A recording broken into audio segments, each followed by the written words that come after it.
Hey guys, it's Matt. We'll do a quick People Know Nothing. This one on the Statue of Freedom, that giant thing that sits on top of the Capitol building. But I've got to start writing. So much information has come our way. I can't get it out properly unless I write out a Examining the Not Nilk podcast. I mean, there's a chance for tomorrow, but probably Saturday. I got to start writing. So I wanted to include this in the People Know Nothing series, but a little bit more formally. But I'm going to do this on the fly. Just want to keep the People Know Nothing series fresh, which it's not that hard to keep fresh because people generally know nothing about anything that's important in the U.S. And we don't. I mean, the truth community, or anybody listening to this, or you guys and me, we don't know what this thing is. But the point is, you don't have to know what it is. I mean, people will say, "Oh, it's Persephone. It's this." It doesn't matter who it is. It doesn't matter who they intended it to be in the dark, creepy rooms where Jared serves his little stuff on his little tray. It doesn't matter. All that matters is to look up at it or to know of it and to see the absurdity into what they officially present as the official story on it, and that there is no real lineage or meaning in what this thing is, but there's this giant statue, 19 and a half feet tall, 15,000 pounds, that sits on top of supposedly the most important building that supposedly to the masses represents freedom around the world. Well, what is that? You'd want to have every detail of what is that thing. This is the outward face of freedom in America. That with this statue, or what is this? So the point is, for us, we're not going to figure it out. People have their theories. Oh, Matt, it's just like the Statue of Liberty. There's all sorts of theories. It doesn't matter. It's just when you say people know nothing. Well, Matt, you don't know what it is, so you know nothing. No, I know that the officials, all that we need to know is the official story of how they present almost everything to us is second grade absurd. And this follows along. All right, just to show you, you know what this thing is. It's this gigantic thing that sits on top of the Capitol building that nobody knows anything about. And there isn't even a lot in Wikipedia. I mean, this is a massive statue on the top of the building that represents supposedly liberty and freedom. And there's more. I guarantee if you go to the Wikipedia page on the band from the 80s, Whitesnake, there'll be more here. And if you go to Alice Cooper's Wikipedia page, I bet there'll be a lot more here than this. So let's just get into this very, very quickly and wrap this next episode of People Know Nothing up, because this is an absolute joke. The Statue of Freedom, also known as Armed Freedom, or just simply Freedom, is a bronze statue designed by Thomas Crawford, 1814-1857, that since 1863 has crowned the dome of the U.S. Capitol building in Washington, D.C., originally named Freedom Triumphant in War and Peace. Really? A U.S. government publication now states that the statue is officially known as the Statue of Freedom. Oh, thanks for that. They bopped around with 14 different permutations of freedom in the name. Some little kid came up, some 4-year-old said, "Okay, well, what is it? What would the tour guide even say?" Well, it's the Statue of Freedom. It represents freedom, and the lineage. It's supposed, you'll see it, a goddess of freedom. A goddess? We don't worship gods and goddesses in the United States. What is it? Nobody knows. What does the tour guide even say? I mean, it depicts a female figure. Oh, go ahead. Let's pause so the Transpocalypse Army can get their comment out. But in this case, they'd be right. Just like the Statue of Liberty, it probably is a man, but I haven't looked closely at the face. It doesn't matter. Bearing a military helmet, holding a sheath sword in her right hand, and a laurel wreath and shield in her left.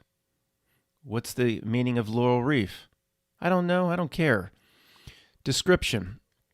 A colossal bronze statue. Colossal. When they do this, Wikipedia is absolutely of the system. No, Matt, people write for who writes this stuff, and I'm sure there are contributors and things like that to make it look real. But when it's important, see, this immediately, I'm doing this on the fly, guys, and I shouldn't, but I just wanted to do another issue of People Know Nothing and then get writing.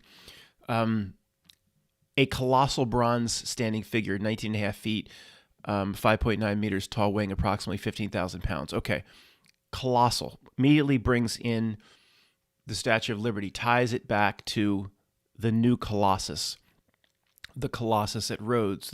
Everything links together in this bizarre reality. There's no reason here. It's not that big. It's not that big. Okay, it's big, but it's not that big. This word to me, colossal, is used on purpose to link it to the Statue of Liberty. And again, this is just. This wording is for them, not for us. But to me, could I be wrong? Sure. Her crest peaks at 288 feet above the East Front Plaza of the U.S. Capitol. She's an look. So again, the little kid comes up and said, "Well, what is it?" "Oh, sir, son, she's an allegorical figure." "What's that mean?" "Whose right hand holds the hilt of a sheathed sword, while a laurel wreath of victory, and the shield of the United States. What is that? That's like Akeem. "Oh, I go to university." "Oh, what university, Akeem?" The University of the United States." "Oh, I never heard of that, Akeem." "It is very small. We do not even have a basketball team." "Akeem, would you like to go to the what was it? Not the Knicks game. Where did he went? They went to the St. John's game. Yeah. "Who's that?" "Just someone I met in the bathroom." Native American style fringe blanket. Native American style. Is it anything specific? I mean, why wouldn't, if anything about this was real, they would say, well, we related the Native American blanket. The sculptor would say it has a Hopi or a Sioux background. I mean, it's all vague. It's all bullcrap, and people buy it. When there's nothing vague about this, they know exactly what she represents to them. What should we tell the profane? Tell them anything. They won't care. They'll just bring their tourist money to D.C. and go up as seamen into the giant. Oh, I can't say D.C. We're calling it That Phallus Place. It's kind of like that 70s show, That Phallus Place, from the Hobo Code. Although not actually called Columbia, she shares many of her iconic characteristics. See, Columbia is the other one. Columbia, the whole, this image of Columbia, the goddess Columbia, this is just like the Statue of Freedom. And we'll look at that sometime. That'll probably be a whole new issue of People Know Nothing. 10 bronze points tipped with platinum are attached to her headdress. People argue me it's a tribute to Native Americans. It's an inverted tribute probably to Native Americans. It's probably about their death and conquest is probably what this is about. History, design. A monumental statue for the top of the national capitol appeared in architect Thomas U. Walter's original drawing for the new cast iron dome, which was authorized in 1855. Blah, blah, blah. Goddess of Liberty. God, there's no goddess. You go back to the old Greco-Roman pantheon, Zeus, Hermes is also called Mercury, and flip-flop. There's no goddess of liberty back there that makes an appearance in Homer's Iliad or the Odyssey on the battlefield, like actually Ares fought on the side of Troy, and Athena fought on the side of the Greeks with Agamemnon and Menelaus. These Greek gods actually appeared in the Iliad and the Odyssey. The Brad Pitt movie didn't have no gods make an appearance on the battlefield. That CGI would have been too difficult. It would have taken away from Brad Pitt's stardom. He put in his contract, if you want me, I ain't being upstaged by no gods on this battlefield. So they just cut that small piece out of the Iliad and the Odyssey. But there ain't no goddess of freedom back there. Okay, they just created this out of the blue. No goddess of freedom. And then Columbia also relates back to this. It's just complete bullcrap. Crawford was commissioned to design Freedom. Now it's just called Freedom. In 1854, blah, blah. See, here we go. Executed the plaster model for the statue in his studio in Rome. Here we go again. I'm telling you, this is all by design. Do I know actually why they do business like this? No, in this regard. But the Statue of Liberty was Bertolli, a French Freemason architect and sculptor. This comes from, at least the cast of it comes from Rome. The 3-year-old, again, walking up to the tour guide. Isn't there anybody in the United States that could do it? We've been here how many hundreds of years? There's nobody in the United States that can make a sculpture when they're all over the United States. There's a reason. It always comes from Europe. Do I know the reason for it? No. Well, maybe you shouldn't be making videos called People Don't Know Nothing, Matt. Go back and do your research. I don't care about this level of detail. All I care is pointing out that the story they tell the profane is a joke, an absolute joke. Look at this bullshit. Blah, blah. Where's it talking about Jefferson Davis here? Jefferson Davis. Okay, so at the time, U.S. Secretary of War Jefferson Davis, who would later become president of the Confederacy. This is a repeating theme, too. He's the U.S. Secretary of War, goes on to lead the Confederacy.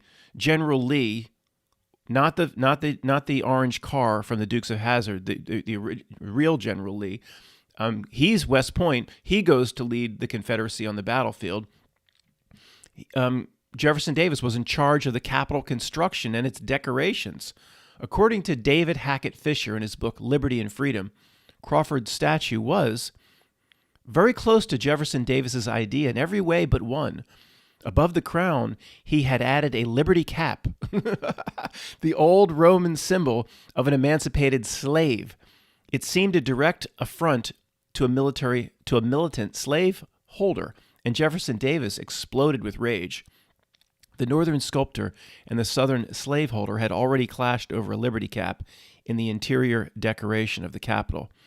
Let me read it again so I understand it. He had added a liberty cap, the old Roman symbol of an emancipated slave. It seemed a direct affront to a militant slave holder. Okay. Well, yeah, Jefferson Davis, you can't, I guess the guy that's going on to lead the side of the Civil War that is on the slavery side, you can't have a emancipated slave cap on the top of this thing. You got to throw that fairy tale story in.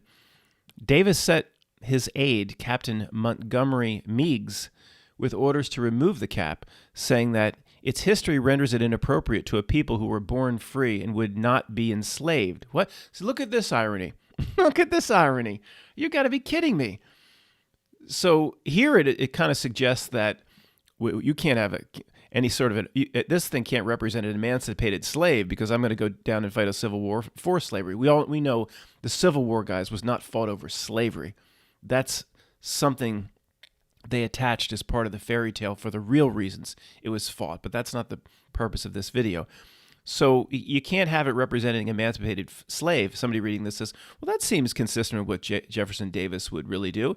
But then it says that regarding the cap and removing it, he said, its history renders it inappropriate to a people who were born free and would not be enslaved. What? So he's making a big he's making a big statement here against slavery, I guess but Matt, that's for his own white people. But it's irony. He's making a big statement against slavery when he's just a few years away from fighting a war over slavery to keep it. Whatever. It's just nonsense. We're wasting our time here. And the military helmet with an American eagle head and crest of feathers replaced the cap in the sculptor's final version. Today, many casual observers take the statue with its eagle and feathers to be Native American. See, they take it that way? Well, doesn't the sculptor working with the president of the United States and the top senators and top members of Congress and government, don't they know exactly what they want to put on top of the Capitol building? Of course they know exactly. But today it's just about people staring up at it. And what's your take on it? My take? I don't know you, but what's your take? My take is that thing on her head is it's a tribute to Native Americans. But when they sculpted it, they had just killed several million of them. So maybe they killed a few too many million and they were kind of a little bit of payback. We killed 1,000,000 of you poor devils, but we're going to put a little hat. It's a tribute to you. We killed too many millions, so we're going to give you a little bit of payback. Well, how about some real payback instead of throwing us onto reservations and destroying our entire history and heritage? You think our payback is a hat on top of a statue? It's all a joke. Execution. So even this word here, execution, all by design. Whatever. This is a waste of time. Look at this fraud down here. Look at this guy. This, if anybody's just listening, it's Bill Clinton. I'm only going to say this once. I never had sexual relations with that woman, Miss Lewinsky.